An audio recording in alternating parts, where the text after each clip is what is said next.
Olá, boa tarde a todos. Aqui na UNAP a gente não tem um dia do idoso, a gente tem um mês do idoso, então a gente começa hoje muito felizes, né, com a nossa programação intensa, então, do nosso mês de outubro, mês do idoso. Nós gostaríamos, então, de parabenizar todos os idosos, os que fazem parte da UNAP e os que não fazem, e também deixar um convite, né, para que todos se juntem às nossas atividades, né, vocês vão ter uma pequena amostra agora durante esse mês de outubro, estão todos convidados a participar. Lembrando que basta ter 60 anos, fazer a matrícula, que atualmente é feita por videochamada do WhatsApp, em função da suspensão das atividades presenciais, e não é necessário, não é exigido nenhum nível de escolaridade. Então, mesmo pessoas que têm uma baixa escolaridade ou que são analfabetas podem participar das nossas atividades, né? Hoje a nossa live, então, é com o Dr. Renato Melo. Dr. Renato é geriatra, é professor do curso de medicina da URGS e também atua no serviço de medicina interna do Hospital de Clínicas de Porto Alegre. Muito obrigado, doutor Renato, por participar da nossa live na UNAP. Eu que agradeço imensamente pelo convite. Frequentemente, vocês me brindam com a honra de participar das atividades da UNAP, sempre muito enriquecedoras, muito estimulantes e que provocam reflexões em mim, e espero que nas pessoas que me assistiram em outros momentos, e especial alegria em estar na UNAP no Dia Internacional do Idoso, né? Um dia de comemorar conquistas, de comemorar reconhecimento, mas também de nos lembrarmos que muito precisa ser feito, sobretudo no combate ao preconceito à idade, combate ao preconceito geracional e principalmente para nos lembrarmos que precisamos seguir trabalhando duro para que a população idosa seja cada vez mais respeitada como deveria ser, que toda a sua sabedoria, a sua experiência e todas as conquistas que hoje nós temos, graças às gerações anteriores, seja algo corriqueiro, né? Como em alguns países isso já acontece. Uma alegria muito grande, então. Eu não consigo ver vocês, mas espero que estejam me vendo e espero que possamos logo, logo estarmos frente a frente, olho no olho, para mais atividades juntos na UNAP e que o nosso novo normal logo chegue, para que as nossas interações sociais, as nossas interações educativas e de convívio se restabeleçam. E eu fui desafiado a conversar com vocês hoje sobre muito mais do que o aumento da expectativa de vida, mas sim sobre a conquista da longevidade, né? Como o envelhecimento ativo tem nos levado à conquista da longevidade. Bom, desde a revolução cognitiva, que é quando a nossa espécie humana desenvolve habilidades neurocognitivas que nos permitem não só desenvolver ferramentas, desenvolver habilidades de agricultura, de criação de animais, que nos trazem benefícios diretos na segurança alimentar, na segurança física também, na proteção contra as ameaças externas. A revolução cognitiva, que aconteceu há mais de 30 mil anos para o Homo sapiens, permitiu que esses indivíduos se aglomerassem em grupos, e grupos cada vez maiores, né? A revolução cognitiva nos permitiu desenvolver habilidades sociais, e habilidades sociais essas que foram fundamentais para o estabelecimento da espécie humana como preponderante no mundo, que permitiu que nós desenvolvêssemos habilidades, que nós aprendêssemos com outras gerações, que nós construíssemos linearmente o conhecimento ao longo de milhares de anos. E esses conhecimentos nos permitiram, né, nos instrumentaram a construir formas de viver mais, de viver de forma mais segura, de forma mais feliz, quem sabe. Mas por muitos e muitos milhares de anos, a espécie humana não passou de uma expectativa média de vida de 25 anos. As pessoas nasciam e, em média, morriam aos 25 anos de idade. Mas algumas coisas ao longo do tempo começaram a mudar. Os humanos começaram a se aglomerar em maiores grupos.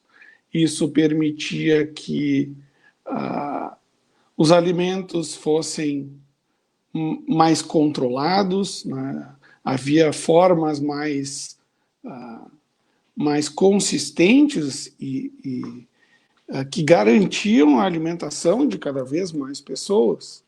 E, em virtude disso, como eu falei anteriormente, da segurança física, por exemplo, contra ataque de animais, enfim, nós fomos nos organizando em grupos constantemente maiores, em aglomerados constantemente maiores. Mas mesmo nos últimos 2.000 anos, a nossa expectativa de vida não passava de 25 anos.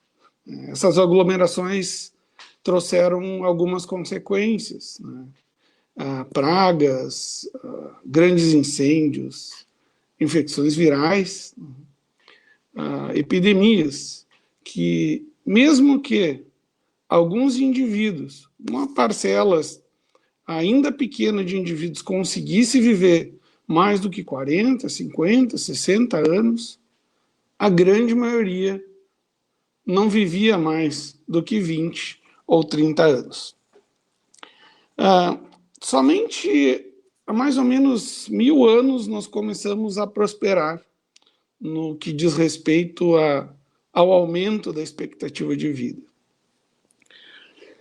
Na Idade Média, nós chegamos aos 30, 35 anos de expectativa de vida em algumas regiões, e progressivamente a organização urbana, o avanço da ciência, o entendimento não só do mundo que a gente vive, mas do mundo do universo, do cosmos, e também do microcosmos, conhecimento das bactérias, dos vírus, o entendimento sobre os micro-organismos, nos levou ao desenvolvimento de formas de prevenir doenças, de controlar mortalidade precoce, principalmente mortalidade infantil e mortalidade por doenças infecto-contagiosas que abreviavam a vida de muitos. Mas tenho certeza que, se vocês puxarem na memória, vocês sabem muito mais do que eu, do que a professora Adriane, do que a professora Mayra, sobre as dificuldades de se viver antes da década de 50. Certamente vocês lembrarão de algum amigo ou de algum familiar que faleceu por tuberculose ou por pneumonia precocemente, né? Boa parte dos grandes autores, escritores brasileiros faleceram precocemente. Mas, lembrando, nós podemos reavivar a memória de que Jorge Amado, dessa mesma geração, viveu décadas e décadas a mais do que eles. Ou seja,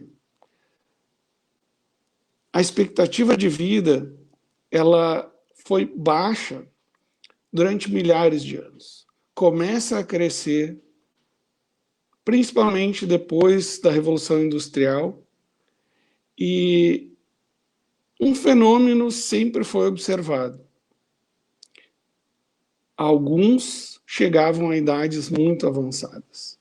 Ou seja, há muito tempo nós já conhecemos, pelo menos em parte, o que nesse momento nós entendemos como o limite da vida humana, que seria algo por volta dos 100, 120, talvez 130 anos. E alguns indivíduos chegavam a idades bem avançadas, mesmo em séculos ou até milênios passados. Mas a grande maioria não sobrevivia. E somente no século passado, a expectativa média de vida dos povos começou a aumentar. E o que fez com que a nossa expectativa de vida aumentasse? E que uma grande parcela da população começasse a alcançar a longevidade. Alguns fatores explicam esse fenômeno.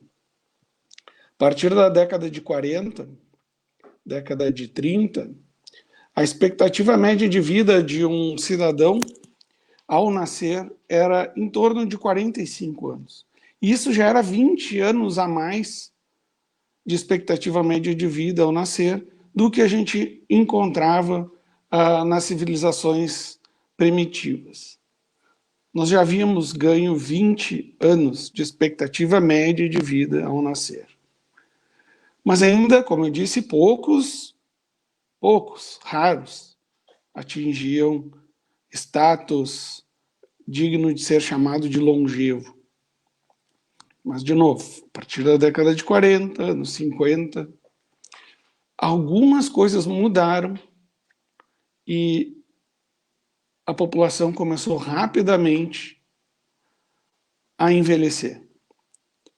Como um todo, proporcionalmente, o número de idosos dentro dos grupos e países ficou evidentemente mais velho. Primeiro, muito possivelmente a urbanização organizada, a urbanização segura, trouxe inúmeros benefícios à saúde humana, principalmente a urbanização organizada com saneamento básico, água encanada, a segurança do frio, segurança do calor, controle de doenças infecto-contagiosas através das vacinas, e um salto tremendo depois do advento dos antibióticos.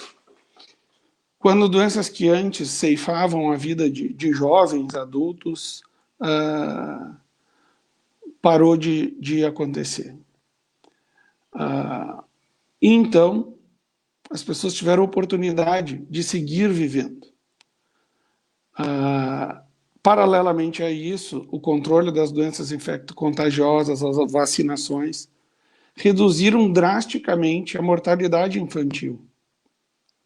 De novo, proporcionando que muitas pessoas continuassem vivendo, quando em décadas anteriores, muito possivelmente, não viveriam.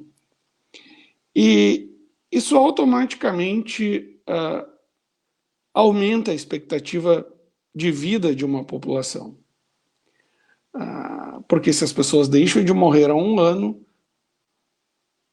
elas vão contribuir cada vez mais com mais anos para essa média de anos de vida que as pessoas vivem. Mas o que mudou, e mudou drasticamente, não foi somente a expectativa de vida, foi o contínuo incremento da longevidade.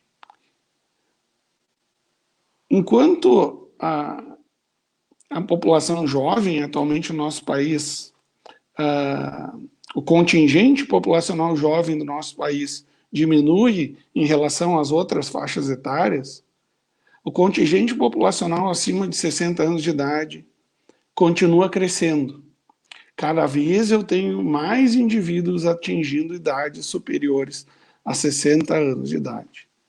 E de forma mais notável, tem se percebido um crescimento exponencial das pessoas que têm mais de 80 anos de idade, das pessoas que têm mais de 100 anos de idade, que antes eram raras.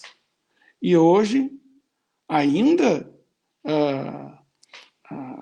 muito especiais e fruto de grandes conquistas, porque vem dessas gerações que nasceram quando a expectativa média de vida ao nascer era de 30 ou 45 anos de idade.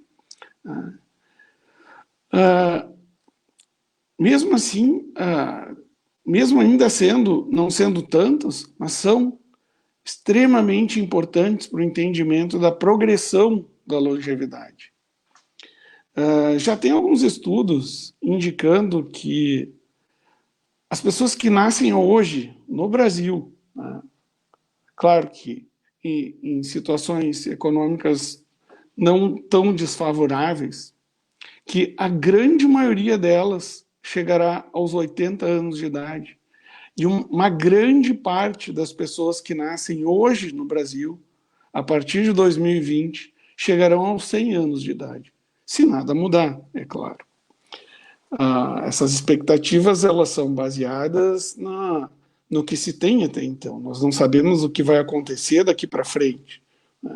Existem inúmeros fatores que podem limitar essas previsões, essas expectativas, como o aquecimento global descontrolado, os desmatamentos, a diminuição da liberdade por causa de epidemias, os impactos diretos e indiretos das epidemias que nós estamos vivendo, inclusive neste momento. Mas se espera que cada vez mais a gente viva mais. Imagine o privilégio de alguém que nasce hoje. Quando, no começo do século passado, mais ou menos 1/3 das crianças morriam nos primeiros dias de vida. Boa parte dos partos complicavam e as mulheres deixavam a vida junto com seus filhos. Isso hoje raramente acontece. Raramente acontece. Imaginem quem nasceu hoje e tem, aos 8 anos de idade, uma infecção bacteriana potencialmente grave. A prescrição de um antibiótico faz parecer que aquela infecção não era nada demais. 2 dias depois, a criança já volta às suas atividades habituais. Quantas crianças morreram no início do século passado e final do século XIX por varíola? Vocês muito provavelmente presenciaram a paralisia infantil. Quantas crianças perderam a vida? E tudo isso foi resolvido por vacina. Sarampo foi resolvido por vacina. Infelizmente, nós vemos o ressurgimento de algumas doenças dessas por fake news, por notícias falsas, que colocam em xeque conquistas bárbaras da humanidade. Por advogarem que vacinas são arriscadas, enfim, baseadas em informações cientificamente muito fracas ou inapropriadas. Então nós temos, imagine essas crianças, elas nem imaginam o que era isso. A minha geração, eu nasci em 1979, quase todos tiveram catapora, a varicela. Hoje em dia, isso não é quase mais uma realidade por causa de vacina. Essas crianças que nascem hoje em dia têm água quente em casa, têm uma geladeira para conservar alimentos. Essa geração que agora nasce envolta por diversos mecanismos de segurança nos veículos, no trânsito, acesso à saúde.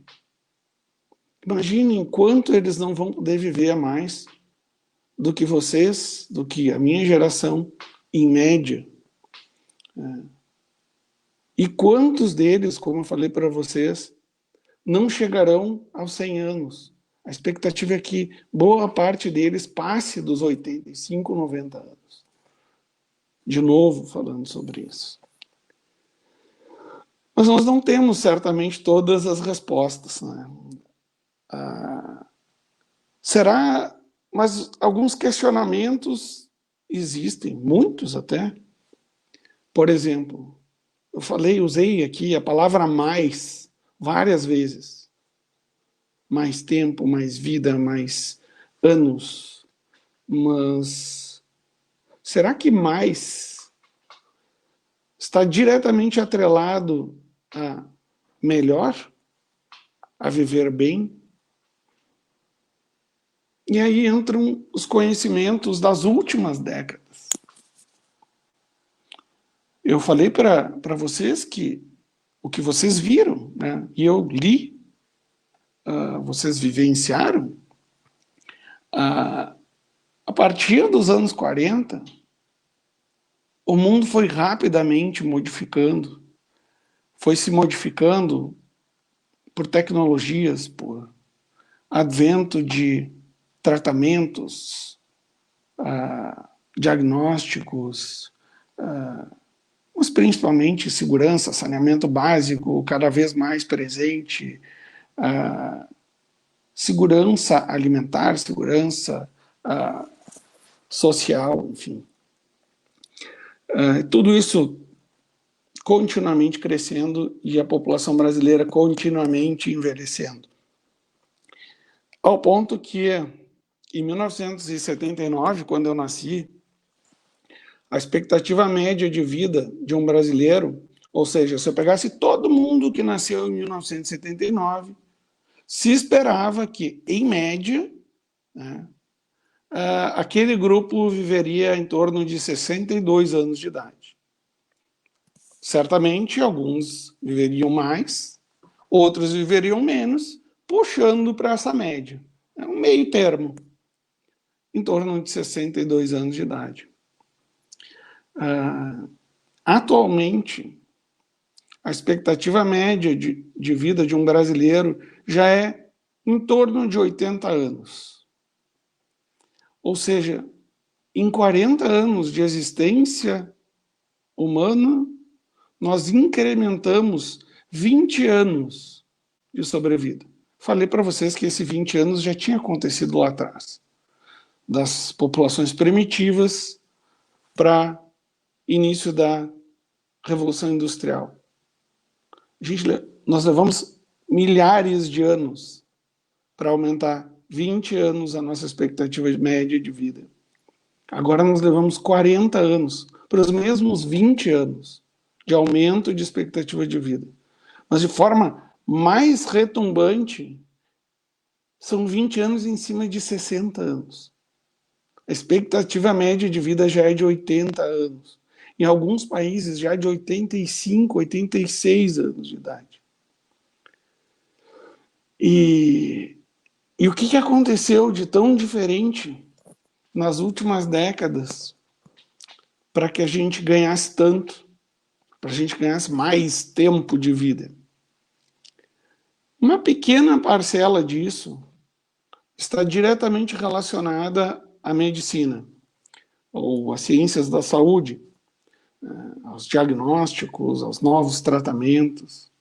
Se estima que deste ganho todo, mais ou menos 5 a 10% desse ganho seja por avanço na área médica. Mas a gente tende a pensar que não, principalmente nós, profissionais da saúde, tendemos a supervalorizar o nosso papel nesse incremento.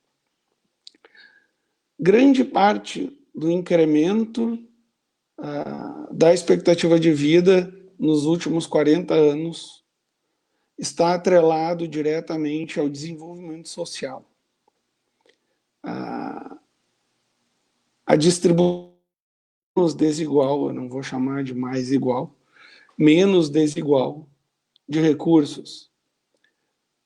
Mais pessoas são educadas para a própria saúde, para outros cuidados.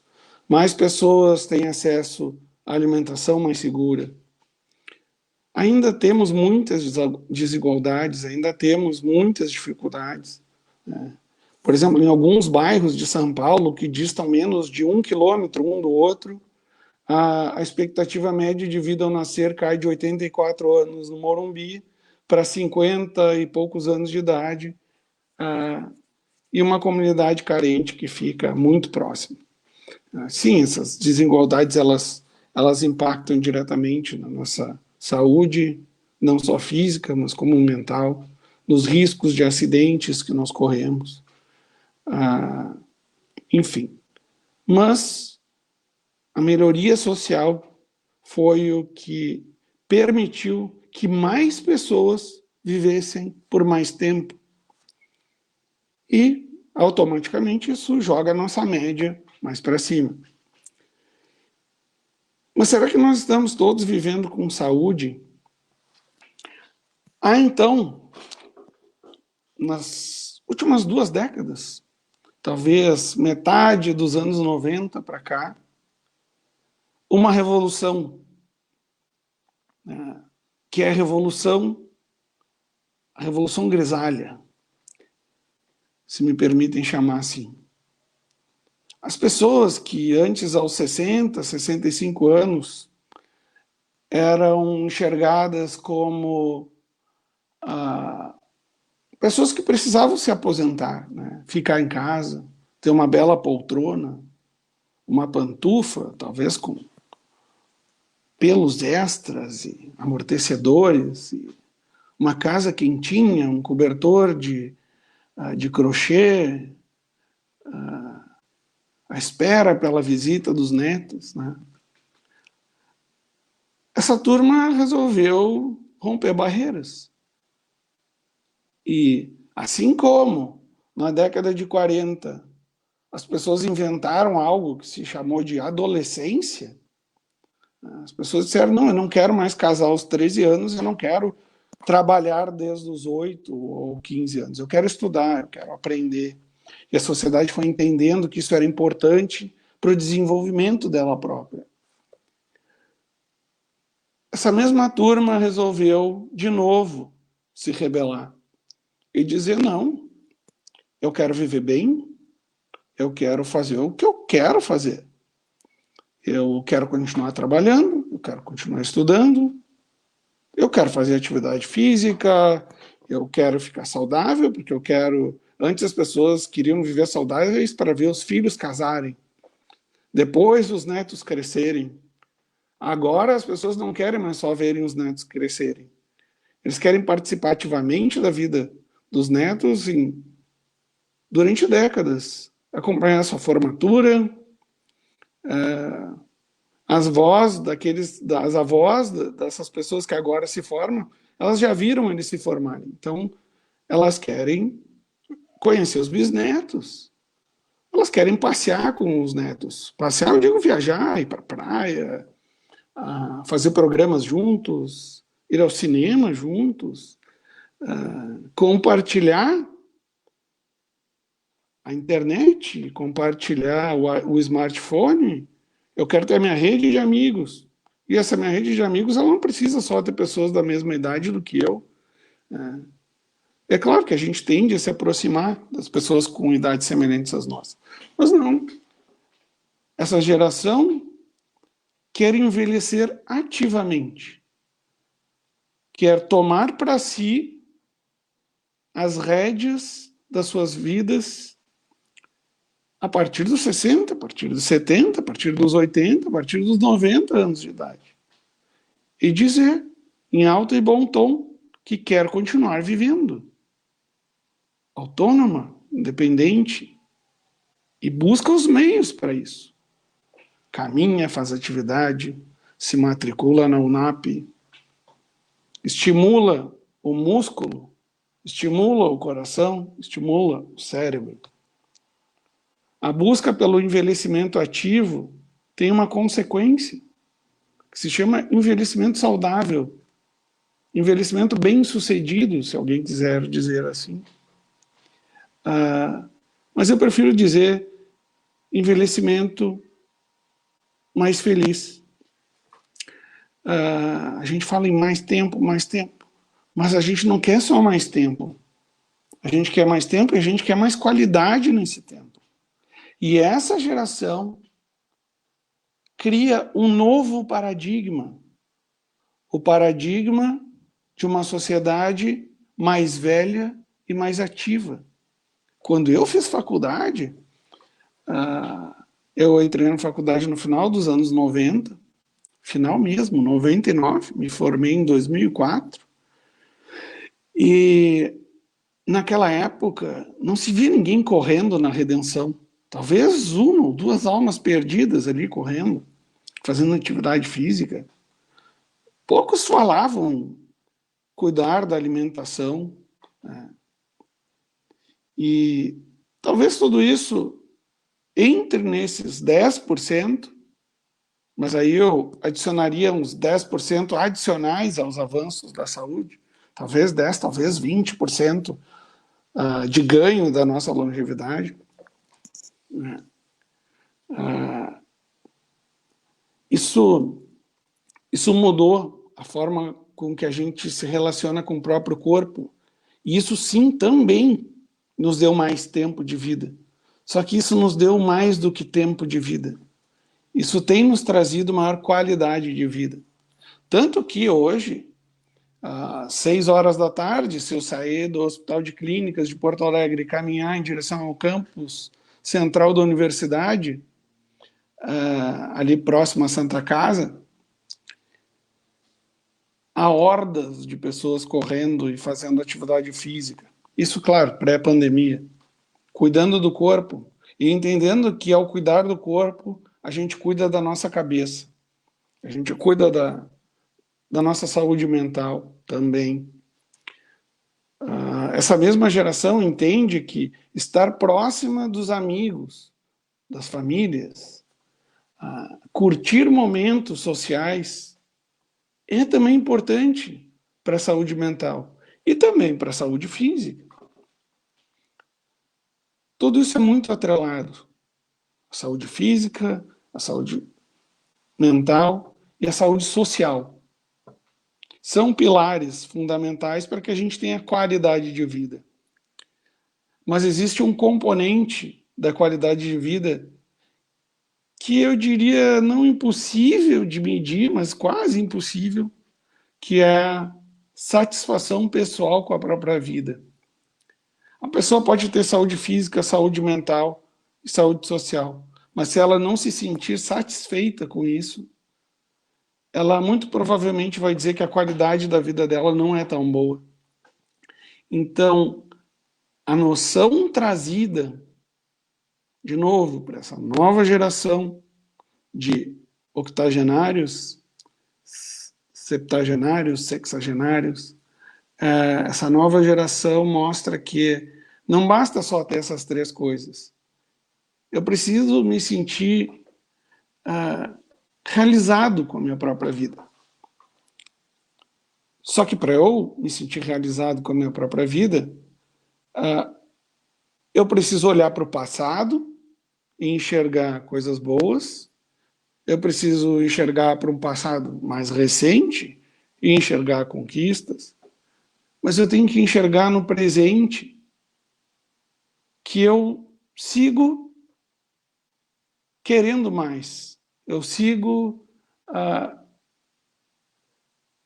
cuidando de mim. Eu sigo cuidando da minha própria vida, com autonomia, com independência, para me autogerir. E para fazer isso, eu preciso de saúde física, eu preciso de saúde mental, eu preciso de suporte social. Preciso de uma rede, não só para que me ajudem se eu precisar, mas para me ajudar a rir no dia a dia, me ajudar assim, a sentir que eu tenho propósito, a sentir que eu sou importante para alguém, ou para um grupo de pessoas. Isso traz muito significado para a nossa vida. E, na minha opinião, esse significado que tem sido imputado na vida, mesmo nas idades mais avançadas, é o que tem nos dado a oportunidade de não só viver mais, mas viver melhor. E seguir sonhando, seguir projetando, mesmo que esse sonho seja que a minha família fique bem, que a minha família, que eu possa ver a minha família bem, eu possa testemunhar conquistas daqueles que são parte de mim. E eu começo a entender que toda essa satisfação,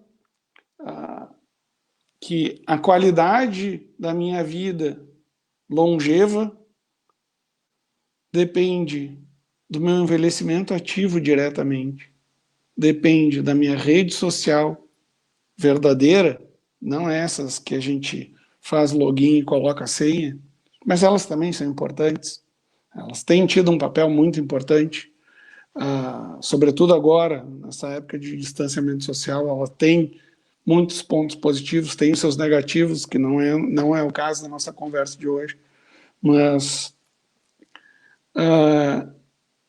tudo isso tem nos permitido a revolução da longevidade com qualidade. Nós já ganhamos da expectativa de vida. Nós vencemos. A humanidade conseguiu muito mais do que sobreviver. Ela conseguiu triunfar. Ela triunfa através de conquistas pequenas ao longo de milhares e milhares de anos, que permitiram que gerações próximas à nossa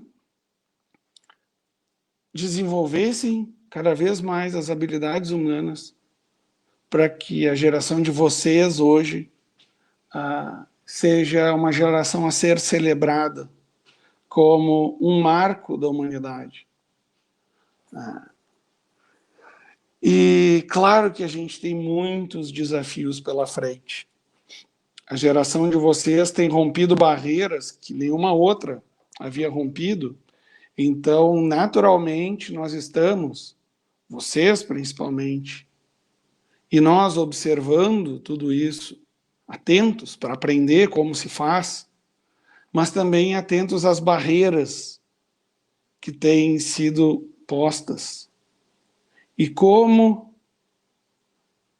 as pessoas mais velhas estão superando essas barreiras, para que a gente possa entender como elas estão fazendo isso, nós observamos, para que não só um ensine para um, mas que nós possamos amplificar essas soluções, a divulgação dessas soluções, para que essas barreiras sejam transpostas, para que a gente encontre outra barreira, para que a humanidade siga superando essas barreiras.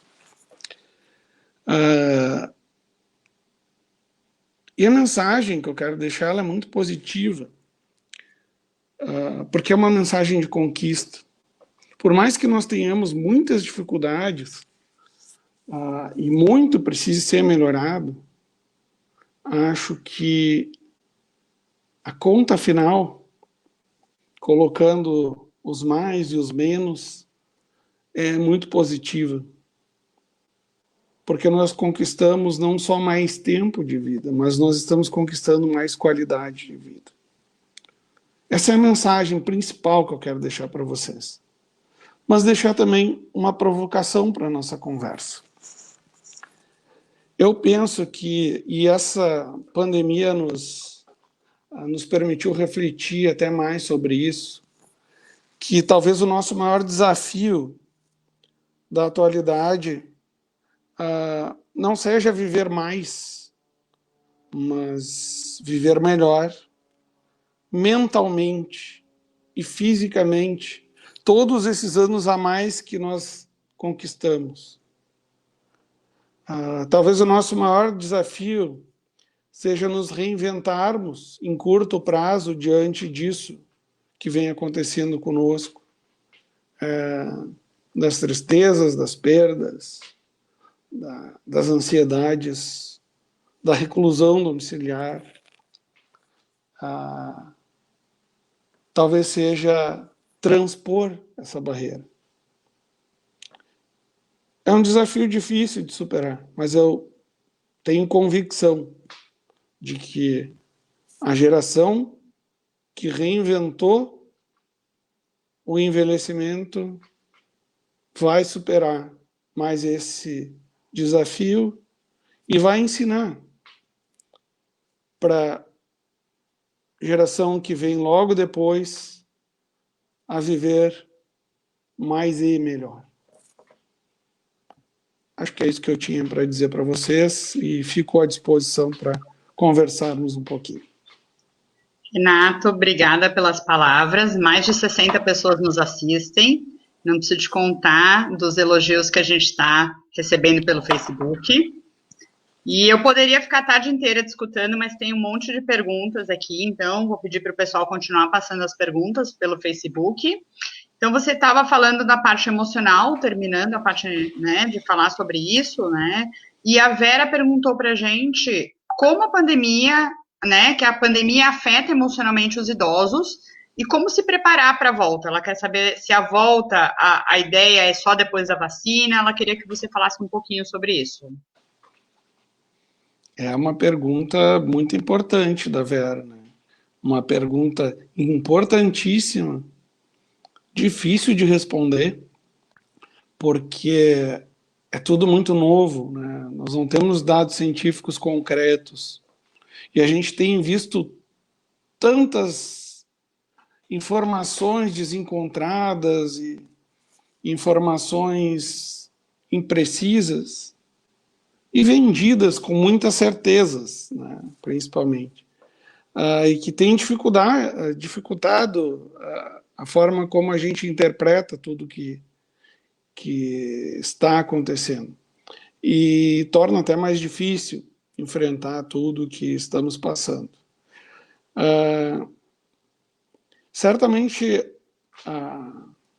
a população idosa é a que mais tem sofrido. Não só diretamente, né, pelo ataque do vírus ao sistema imunológico, ao pulmão, enfim, mas criou tantos medos, né? O medo de pegar a doença, né? O medo de passar para alguém a doença, alguém mais vulnerável do que eu. E a resposta inicial foi de uma reclusão tremenda, um isolamento. O distanciamento social se traduziu em isolamento social. E num primeiro momento nós não sabíamos nem o que fazer com isso. Aos pouquinhos nós fomos descobrindo ferramentas como essa que nós estamos usando aqui agora para nos mantermos ativos, ocupados, mentalmente estimulados. E fomos descobrindo formas de seguir perto dos filhos, dos netos, mesmo sem estar perto. Mas certamente não é a mesma coisa. Aquela vontade de sair na rua, bater perna no shopping, na lojinha, no parque, rever os amigos, fazer aquele churrasco com a família, aquela macarronada com todo mundo em volta, né? Tudo isso é muito difícil, né? E tenho convicção que ainda não dá para fazer isso, né? O segundo surto do coronavírus na Europa tem já nos dado informações técnicas para que nós possamos afirmar que não dá para voltar. Não como era antes. Talvez aos pouquinhos nós já consigamos mudar alguns padrões.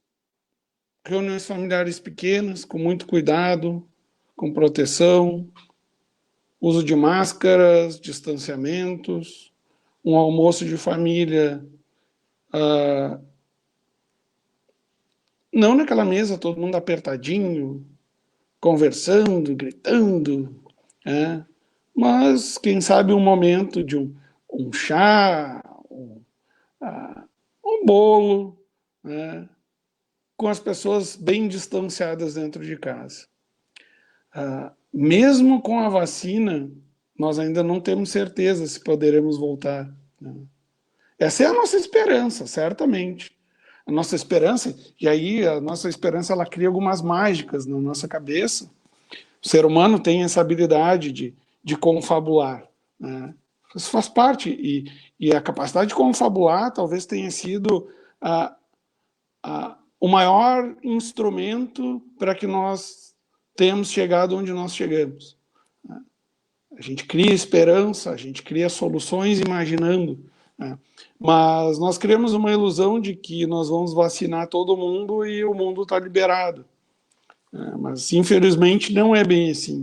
Nós ainda precisaremos de um tempo para poder afirmar exatamente isso. Porque nós teremos que entender se a vacina funciona em âmbito populacional, não só amostral, como é testado em estudos clínicos. Mas acho que a gente já começa a voltar aos poucos às nossas atividades, não como era antes, de um jeito diferente, mas que talvez nos faça valorizar ainda mais os pequenos encontros, os pequenos momentos, né? Talvez a gente não precise mais de uma macarronada ou de um churrasco com 40, 50 familiares, mas talvez com 5, que são os mais especiais. Isso nos traga mais calor para o coração do que a gente tinha antes. Muito interessante. Eu queria só resgatar que muito do efeito da pandemia a gente está conhecendo agora. E a gente tem feito uma pesquisa, junto com outros colegas da URGS, para pensar que efeito a pandemia tem na saúde emocional dos idosos. Então, a Luísa, que é bolsista da pesquisa, ela vai colocar o link da pesquisa no chat do Face, e ela vai colocar o contato dela, quem quiser participar, a gente agradece, porque é junto, né, com os pesquisadores que a gente consegue descobrir esse efeito que tem a pandemia, e o que a gente vai poder fazer para melhorar a saúde mental dos nossos idosos. Então, a Luísa vai colocar o contato dela, para quem quiser que ela faça as perguntas, vai colocar o link também, para vocês poderem nos ajudar a achar resultados, né, para poder ver como que a gente vai lidar pós-pandemia. Renato, mais perguntas. A Maria del Carmen, ela quer saber, queria que você falasse um pouco sobre a alimentação para o idoso.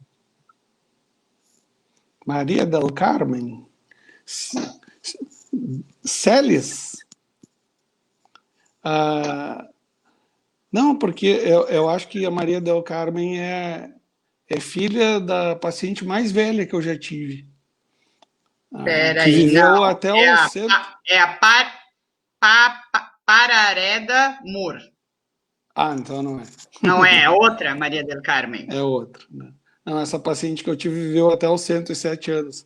Graças a ela, não a mim, né? Enfim. Desculpa, Mayra, cheguei a perder a concentração. Falar sobre alimentação. Alimentação. Alimentação, cada vez mais nós temos entendido que é uma questão de equilíbrio, né? Uma alimentação que equilibre os principais nutrientes. Não adianta ter uma alimentação rica em proteína, mas essa proteína ser acompanhada de gordura, de fritura, de muito carboidrato, né? O que importa mesmo é o equilíbrio entre os nutrientes, né? Alimentações equilibradas, com evitar a sobreposição de, principalmente, carboidratos, sobreposição de massa com arroz, com batata, né? Escolher um desses times, né? Alimentação proteica é importante, tanto de origem animal quanto vegetal, né? Mesmo pessoas que têm preferência por alimentação vegetariana conseguem dietas equilibradas em proteínas, em lipídios, em gorduras, né? E carboidratos que nos dão energia. Não tem muito segredo, né? O segredo é equilíbrio. muito do que se vende é modismo, talvez algo que se baseie mais em crença do que em ciência, mas a alimentação equilibrada é o principal.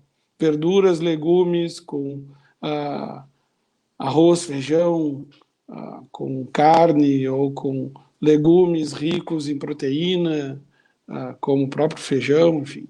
Tem muito mistério, mas cada vez mais eu vejo a importância, sempre vi, mas agora, sem dúvida nenhuma, a importância do profissional nutricionista como um grande orientador de uma alimentação sensata, né, e inteligente.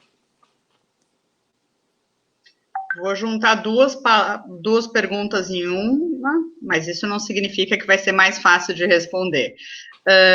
A pergunta da Dola é: a saúde pública no Brasil, como o senhor vê? Está tudo bem? E a Francine pergunta: e as políticas públicas estão acompanhando o envelhecimento populacional? Essa hora quase que cai a internet, né? Com essa pergunta. Fácil, a minha parte é super fácil, eu só pego a pergunta do Face e te passo, o resto é tudo com você. Eu sou uma pessoa que acredita muito no Sistema Único de Saúde, né? Não só acredito, como trabalho exclusivamente no Sistema Único de Saúde. É claro que eu vivo no que a gente chama de uma bolha de qualidade, né? O Hospital de Clínicas de Porto Alegre é um exemplo de excelência em saúde pública, mas é uma parte da saúde pública, principalmente assistência a pessoas já doentes. A saúde pública no Brasil cresceu muito nos últimos 20 anos com a estruturação da saúde básica, né, das unidades de saúde da família, com a saúde básica, a construção de redes de suporte de serviços de saúde. É inegável que o sistema de saúde público hoje é muito mais forte do que era logo quando surgiu o SUS, e muito melhor do que antes do que surgiu o SUS. Hoje nós temos muitos recursos para falar em promoção e proteção de saúde e não só de tratamento de doenças, né? Às vezes as pessoas confundem um pouco saúde com tratamento de doenças, com diagnósticos e tratamento de doenças. Isso é importante, é parte importante do serviço de saúde, mas não é a principal parte. A principal parte é cuidar para que as pessoas não precisem usar as estruturas avançadas, porque elas tenham saúde. Eu vejo que o sistema público de saúde ele enfrenta alguns desafios atuais e vai enfrentar muitos desafios por causa do envelhecimento populacional. O contingente de pessoas usuárias frequentes vai aumentar. Atualmente, 40% a 50% dos recursos do Sistema Único de Saúde são gastos para cuidados de pessoas com mais de 60 anos, que representam cerca de 14% a 18% da população dos estados. E se essa população continua crescendo, certamente as demandas também vão crescer. E me preocupa muito o congelamento de verbas para os próximos 18 anos ainda. Nós estamos com verba congelada para uma crescente demanda. E com isso, políticas públicas precisam ser desafiadas, tá? Repensadas. Ainda se tem muito desperdício. Eu não estou nem falando de corrupção. Eu estou falando em desperdício por desorganização. A construção de redes mais sólidas de saúde, com a comunicação de informações efetivas através de bancos de informação, cada pessoa ter o seu próprio banco de informação, poder levar esse banco de informações de um serviço para outro, vai reduzir drasticamente a solicitação de exames duplicados, de tratamentos duplicados, de equívocos, de perda de tempo, enfim. Então, mas acho que a gente precisa evoluir muito ainda nas políticas públicas voltadas às pessoas mais velhas. Nós temos boas políticas públicas, mas que cujas implementações ainda são muito falhas. E há outros cenários que exigem cada vez mais necessidade de suporte do poder público, principalmente as instituições de longa permanência, que antigamente se chamavam de asilos ou casas de repouso, né, que são desassistidas pelo setor público. E boa parte das pessoas que precisam desse recurso não tem como pagar. E imaginem vocês, puxem na memória quantas irmãs as mães de vocês tinham, irmãos e irmãs, as mães de vocês tinham. Quantos filhos elas tiveram? E automaticamente são um número de pessoas com que ela pode diretamente contar. Pensem no número de filhos que vocês tiveram. Pensem no número de filhos agora que os filhos de vocês tiveram. E quantos filhos, em média, essa atual geração terá? Ou seja, nós temos aí um problema matemático muito grande. Se ainda nós temos 4 potenciais cuidadores para cada idoso no país, em 30 anos nós teremos 2 potenciais cuidadores para cada idoso. As redes de suporte em instituições e lares para pessoas mais velhas vai ser cada vez maior. E se nós não pensarmos nisso agora, não desenvolvermos políticas públicas agora que assegurem cuidados de qualidade ao idoso e evitem cenas dramáticas que foram acompanhadas agora durante essa pandemia, de instituições absolutamente despreparadas, entregando sofrimento e descaso. Se as políticas públicas não evoluírem nesse sentido, nós teremos um imenso problema, muito maior do que a gente já tem. Para que vocês tenham uma ideia, atualmente nós temos 200 instituições em Porto Alegre cadastradas, mas durante a epidemia aqui em Porto Alegre, nós tivemos que ir atrás de todas, verdadeiras instituições. Já passamos de 500 identificadas, e só 200 são registradas. Então, muita coisa para evoluir. Muito bem, Renato. Estamos chegando, então, ao final da nossa palestra. Eu vou só te dar uns minutos para falar as últimas palavras, e eu vou aproveitar para jogar uma pergunta que eu acho que sintetiza. A pergunta tem 2 Sônias fazendo as perguntas, que é um idoso saudável, o que precisa para ser saudável, e uma outra pergunta da outra Sônia é se a satisfação pessoal com a própria vida tem um componente que auxilia. Então, eu acho que são 2 perguntas que você conseguiria juntar para a gente como uma mensagem final aí para a gente pensar em saúde, envelhecimento saudável. Mara, qual é a última parte? Desculpa, porque eu já estava respondendo a primeira parte na cabeça. A primeira, se a satisfação pessoal com a própria vida é um componente importante nesse avanço da longevidade, nesse avanço do envelhecimento bem-sucedido. Bom, acho que as minhas palavras finais, elas se sustentarão no que a gente conversou antes, né? Uma mensagem positiva de entender que as gerações que hoje compõem os grupos etários mais avançados no país, no mundo, né, mas igualmente aqui no país, conquistaram a longevidade com qualidade, né? Ou pelo menos derrubaram barreiras para que isso seja possível agora e que possa ser ainda incrementado no futuro. Essa geração, de novo, precisa ser celebrada e lembrada. Não é a mesma coisa que a ausência de doença. Saúde é muito mais do que a ausência de doença. É claro que doenças que nos limitam fisicamente ou mentalmente impactam diretamente na nossa percepção sobre a saúde. Mas cada vez mais nós entendemos que saúde é o que a Sônia da segunda pergunta falou, é como a gente se sente. A autopercepção de saúde é um componente importantíssimo para a definição de saúde de uma pessoa idosa.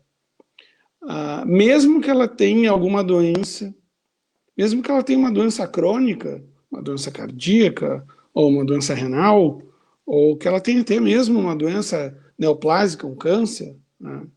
Isso não impede que essa pessoa tenha saúde, né?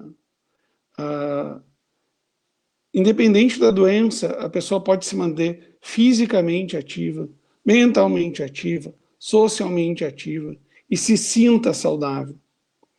Por boa parte do tempo, isso mais recente, claro, nós pensamos que a funcionalidade era um marcador absoluto de saúde, né? A pessoa conseguir continuar fazendo as suas coisas é igual à saúde. Mas hoje a gente já sabe que não é.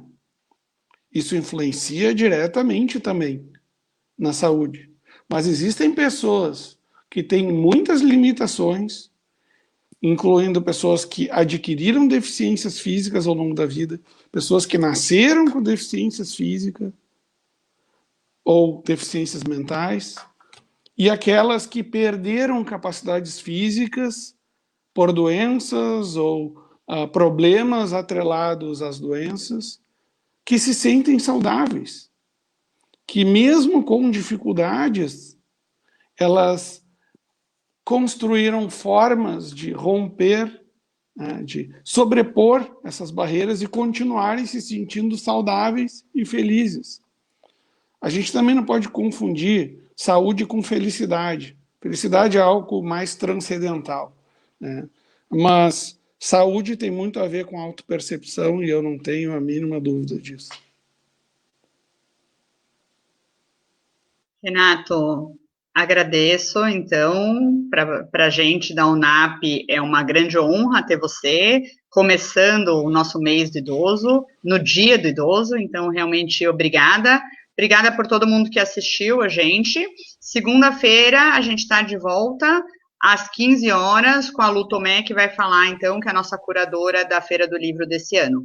Obrigada a todos pela participação, obrigada, Renato. Eu que agradeço, muito obrigado para todo mundo. Um beijão e um abraço virtual bem apertado para todo mundo. E até mais. Tchau, tchau. Até, tchau, tchau.